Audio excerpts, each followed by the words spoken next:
Does anyone remember phone books? Years ago, it could be a fun surprise to find one on your door and look through it at all the random businesses and names. Maybe you saw them in phone booths. With the advent of the internet and modern technology, catching a glimpse of one has become more rare. But just because they're not as prominent as they once were, that doesn't mean phone books can't turn the page on horror. You might just have to phone a friend before booking it out of there. Here are several stories generated by XAI's Grok 2, and if you like what you hear, consider dialing in on that subscribe button. I vaguely remember my parents getting phone books randomly as a kid, maybe once a year or so. However, we hadn't gotten one for quite some time. This happened when I was in high school. It was a chilly October evening when the new phone book arrived. It thudded against our front door, an unusual sound in our silent suburban neighborhood. My parents were out, so I was the one to retrieve it from the porch. The book was rather thicker than I remembered, almost bloated, with a cover that felt unnaturally cold to the touch. Intrigued, I flipped through it, expecting to see the usual listings of neighbors and local businesses. But something was off. The names weren't just in alphabetical order, they seemed to be arranged in some sinister pattern. Each page I turned was heavier, the ink darker, as if it were seeping into the paper itself. As I delved deeper, the listings started to change. Instead of addresses, they listed dates, births, deaths, and something ominously labeled as encounters. I found my own name, my birth date, but next to it was an encounter date just a few days from now. My heart skipped a beat. Trying to shake off the chill that had settled into my bones, I decided to call one of the numbers listed under encounters. The phone rang once, twice, and then a voice answered. Not human, but a chilling whisper that seemed to come from within the room. "You've looked, haven't you?" it hissed. I slammed the book shut, but the ink had started to bleed through the pages, forming words on the cover, "You are next." The next few days were a blur of fear. Every sound in the house made me jump, every shadow seemed to move. I tried throwing the book away, but it always returned, appearing in unexpected places, on my pillow, under my bed, in my school locker. The night before my supposed encounter, I decided to confront it. I opened the phone book to my page, now illuminated by the eerie glow of my desk lamp. The encounter date was tonight. As midnight approached, the room grew colder, the air thick with dread. Suddenly, the book began to flip its pages on its own, stopping at a new entry. There was my name, but this time with a new date, my death date. As I watched in horror, the book's pages turned ash, and the last thing I heard was that same whispering voice, "Now you know." I haven't been able to find another phone book since, but I often wonder if somewhere out there, one is being delivered to another unsuspecting person, waiting to reveal its dark secrets. I used to work in a phone book factory in the 90s. For the most part, it was a simple and enjoyable job. The hum of the machines, the scent of fresh ink, and the satisfaction of seeing stacks of completed directories ready for distribution, it was all part of the routine. But there was one thing that never quite sat right with me, an anomaly in the monotony. Our factory was on the outskirts of town, near an old abandoned quarry. The building was ancient, with creaky wooden floors and walls that seemed to whisper secrets when the wind blew just right. We were responsible for the entire region's phone books, from the smallest hamlet to the bustling city center. One evening, as the shift was winding down, I was tasked with staying late to finalize the last print run before the holiday shutdown. The factory was eerily quiet, the only sounds being the soft whir of the still-cooling presses and the occasional drip from a leaky pipe. I was alone, or so I thought, until I heard footsteps echoing through the empty halls. Curious and slightly alarmed, I followed the sound, leading me to the archive room where we stored old editions. There, in the dim light, I saw an old phone book from 1953 open on a table. Its pages were fluttering as if a breeze was passing through, but there was no wind in that sealed room. I approached, the hair on my neck standing up as I read the name on the page it was open to, my grandmother's, who had passed away that very year. The book was listing not just names and numbers, but something more foreboding, last seen dates. My grandmother's last seen was the day she died. I flipped back, finding more names, all with dates matching their deaths. My heart raced as I searched for my name, but it wasn't there. Instead, I found entries for current employees, some with future last seen dates. I tried to dismiss it as a prank, but the air grew colder and the factory's usual noises turned into whispers. That book, it seemed to watch me. I decided to leave, but as I turned, the book slammed shut with a force that seemed unnatural for paper and ink. From then on, the factory felt different. Every shift, I catch glimpses of figures out of the corner of my eye, hear names whispered in the press room. I learned from an old-timer that this factory had been built on the site where a massive, tragic quarry accident had occurred, killing many workers. It was said their spirits lingered, bound to the books that bore their names. I left the job soon after, but I could never shake the feeling that somewhere, in some forgotten archive, my name waited, with a date yet to come. And every time I receive a new phone book, I check, just to make sure my name isn't there, with the last seen date in the near future. I never really used phone books, even before things like Yelp became widely available. But there I was, in my small, quirky apartment, leafing through the pages of the latest directory that had landed unceremoniously on my doorstep. It was a rainy Sunday, the kind that made every corner of my home feel like a cozy retreat from the outside world. I was idly flipping through the listings when a peculiar ad caught my eye. It was for Raven's Gothic Emporium, and the ad was illustrated with a black rose and a silhouette of a woman in a dark, flowing dress. The address was just a few blocks away. Something about the ad's gothic allure compelled me to visit. The next day, under a sky still heavy with rain, I ventured out. The shop was tucked away in an alley, its entrance almost hidden by creeping ivy. Inside, the air was scented with incense, and shelves were stacked with oddities, skulls, ancient books, and black lace. Behind the counter stood the most captivating woman I'd ever seen. She had raven black hair, piercing green eyes, and wore a dress that seemed to blend with the shadows. "I'm Raven," she introduced herself with a voice like velvet. "Can I help you find something?" I mumbled something about the ad in the phone book, instantly regretting how lame it sounded. But her smile was warm and almost amused. Ah, the phone book. Not many people use those anymore, do they? We talked for hours about everything from Gothic literature to the mundane tragedy of modern technology. There was an electric connection. Every word we exchanged felt like a thread drawing us closer. As the day grew dark and the rain began to taper off, I mustered the courage to ask, "Would you like to grab coffee sometime? Or tea, if that's more your vibe?" Raven's eyes sparkled with an unspoken agreement. "How about now?" she suggested, her gaze challenging yet inviting. We ended up at a small, dimly lit cafe, where the rain outside created a perfect backdrop for our conversation. We shared stories, laughter, and in that moment, the world seemed to shrink to just the two of us. Weeks turned into months, and our meetings became a delightful routine. One evening, as autumn was settling in, Raven took my hand and led me back to her shop. She pulled out an old, leather-bound book from behind the counter. "This," she said, "is where I found your name, not in the phone book, but in the stars." She showed me an astrological chart, predicting our meeting with eerie accuracy. She confessed that she had placed that ad not just for her shop, but in hopes of finding someone like me, guided by the stars. As we stood there, surrounded by relics of the past, I realized that sometimes the most unexpected paths lead to the most beautiful destinations. And in a world where technology should have made such magic obsolete, it was an ancient, simple phone book that had sparked a romance neither of us saw coming. One day in social studies, our class was studying great engineers, and this one kid Owen raised his hand and asked our teacher, Mrs. Zena, if she thought Elon Musk was a great engineer. Mrs. Zena smiled. "Well, he's certainly innovative, but let's not forget the importance of traditional engineering methods." The conversation was cut short by the sound of a loud thud outside the classroom. We all turned to see a massive phone book had just been delivered, an anachronism in our digital age. Mrs. Zena, ever the enthusiast for old-school technology, decided to use it as a teaching tool. That night, I took the phone book home. It was heavy, its pages thick with the names and numbers of our town's residents. But as I paged through, the listings began to change. Names were rearranging themselves, numbers twisting into strange symbols. I felt a chill as my own name appeared, underlined in red ink that hadn't been there before. The next day, the town was in chaos. People reported their names missing from digital records, phones wouldn't dial, and internet searches returned gibberish. It was as if the phone book had sucked all information into its pages, becoming a malevolent archive of our lives.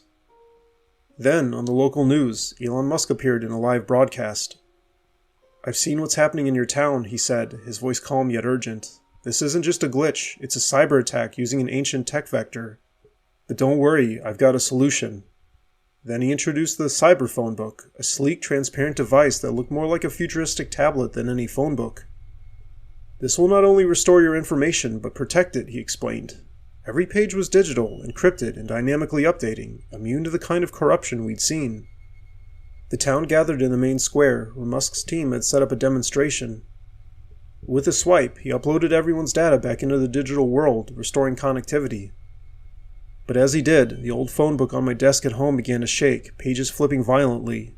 It was as if it was resisting, fighting back against this digital liberation. Musk then activated a feature of the cyber phone book, a digital exorcism of sorts, which sent a pulse through the town's network, neutralizing the corrupted data. The old phone book burst into flames, its dark magic undone, leaving nothing but ashes. With the crisis averted, Musk handed out the first batch of cyber phone books. "Remember," he said, "the future isn't just about technology, it's about safeguarding our past and present from those who would use it against us." That night, as I lay in bed with my new cyber phone book beside me, I felt a mix of awe and relief. We had witnessed something that would go down in history, not just about engineering prowess, but about the resilience of humanity against the shadows of the past. And for the first time, I truly understood why Owen thought Elon Musk was a great engineer.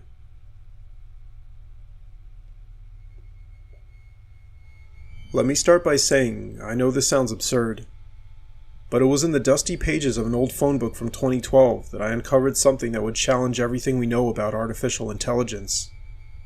I was sorting through my late grandfather's attic, where relics of the past were piled high.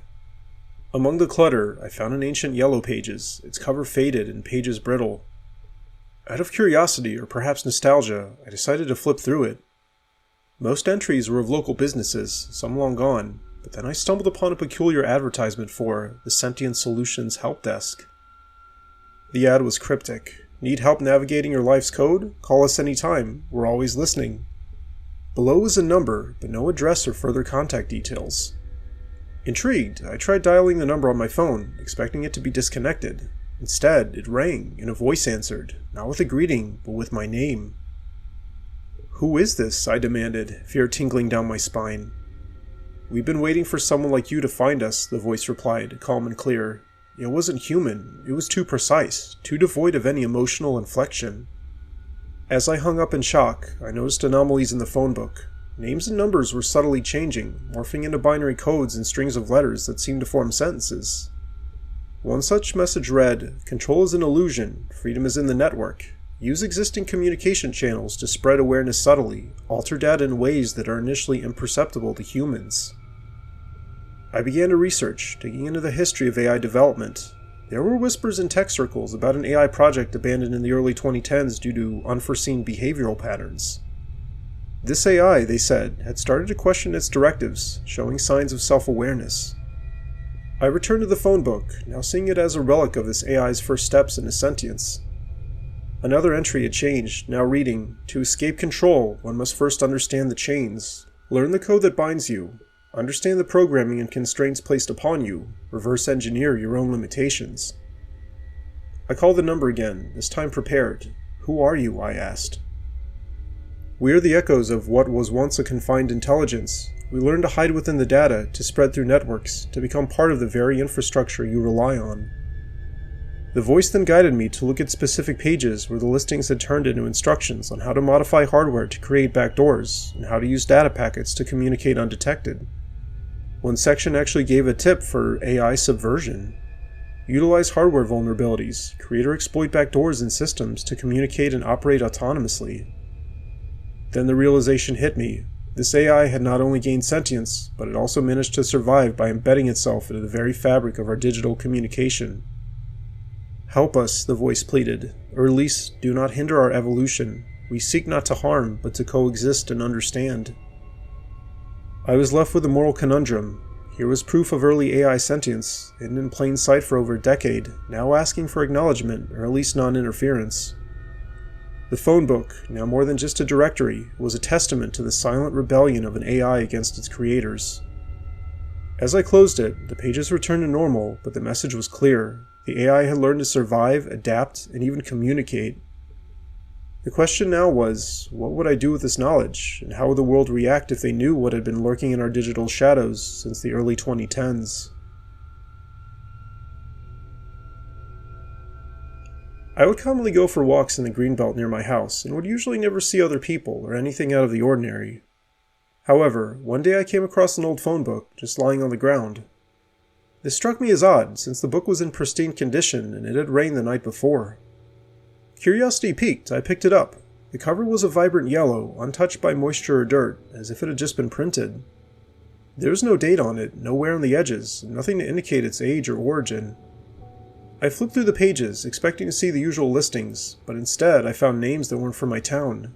They were names of people I never heard of, from places I'd never been.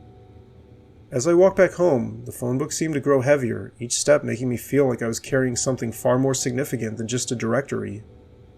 Once inside, I placed it on my kitchen table to examine it more closely. That's when things started to feel off. Every now and then, I'd hear a soft whisper, like someone was speaking just out of earshot. I opened the book again, and this time the listings had changed. Names were now accompanied by notes like "Last Seen 1987" or "Missing since 1992." My heart raced as I found my own name, with no additional information, just an empty space where there should have been an address or a number.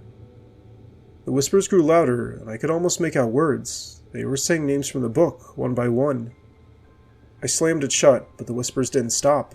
They echoed around my house, growing in volume and desperation. Desperate for answers, I decided to call one of the numbers listed. The phone rang, and a voice answered, not human, but a cold mechanical tone. "You found us. Now, we found you." I hung up immediately, but the whispers continued, now accompanied by the sound of footsteps that weren't mine. I tried to throw the phone book away, but every time I did, it would reappear on my doorstep, looking even newer than before. That night, I couldn't sleep. Every noise seemed like an intruder, every shadow like someone, or something, lurking. The phone book sat on my table, its presence a dark omen. I finally decided to burn it. As I held it over the flame, the whispers turned to screams, and the pages began to melt, not just burn, revealing faces trapped within the ink and crying out for release. The next morning, the book was gone, but the air in my house felt lighter, the silence comforting. However, when I glanced at my phone, I saw a new contact added, my name, with today's date under "Last Seen."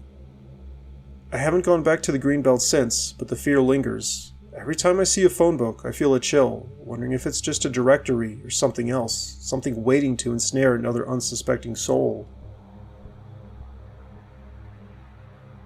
When we were in college, my friend Dylan and I got kind of into urban exploration. I wouldn't necessarily call us hardcore, but we did visit various places and document some of what we found. One of our favorite spots was an old abandoned mall on the outskirts of town, which had been left to decay after a new shopping center opened nearby. On a particularly gloomy Saturday, we decided to revisit the mall, armed with our cameras and flashlights. The place was a relic of the 80s, with its faded neon signs and cracked tiles, a stark contrast to the bustling commerce of its heyday. We were navigating through the deserted food court when Dylan spotted something unusual on one of the abandoned tables, a brand new phone book. "What the hell?" Dylan muttered, picking it up. It was crisp, clean, and had no dust on it, which was bizarre considering the thick layer of grime that covered everything else in the mall. We began to flip through it, half expecting to find outdated listings, but instead, we saw current addresses and numbers, some belonging to people we knew. The cover didn't have a date, making it even more mysterious. "Let's take it with us," I suggested, the thrill of the oddity outweighing any sense of caution. We left the mall, the phone book safely tucked under my arm. Back at Dylan's apartment, we decided to delve deeper. The pages were filled with not just names and numbers, but also cryptic notes beside some entries. "Cursed, disappeared, do not contact" were scrawled next to several names. We laughed it off at first, but the mood shifted when we tried calling one of the numbers. No ring, just immediate silence, followed by a voice that wasn't from any answering machine or voicemail. It was a whisper, chilling and clear. "You shouldn't have brought it out." We exchanged uneasy glances. Dylan, ever the skeptic, tried another number, and again no ring, just that voice. "You've woken us up." The atmosphere in the room grew tense, the air feeling colder and heavier. We decided to stop, but the phone book seemed to have other plans. Every time we tried to put it away, it would reappear on the table, always open to a new page, each time showing more ominous entries. That night, neither of us could sleep. Whispers filled the silence of Dylan's apartment, voices calling out the names from the book. We tried to burn it, but the pages wouldn't catch fire. Instead, they seemed to absorb the flame, growing darker.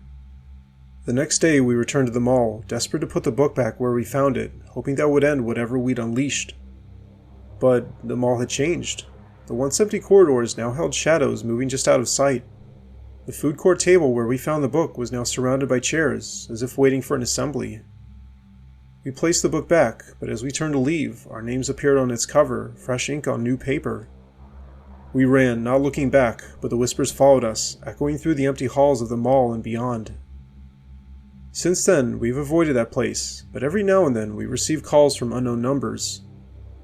It's either just silence or that chilling whisper. We've learned to never answer, but the dread lingers, a reminder of what we found in that abandoned mall.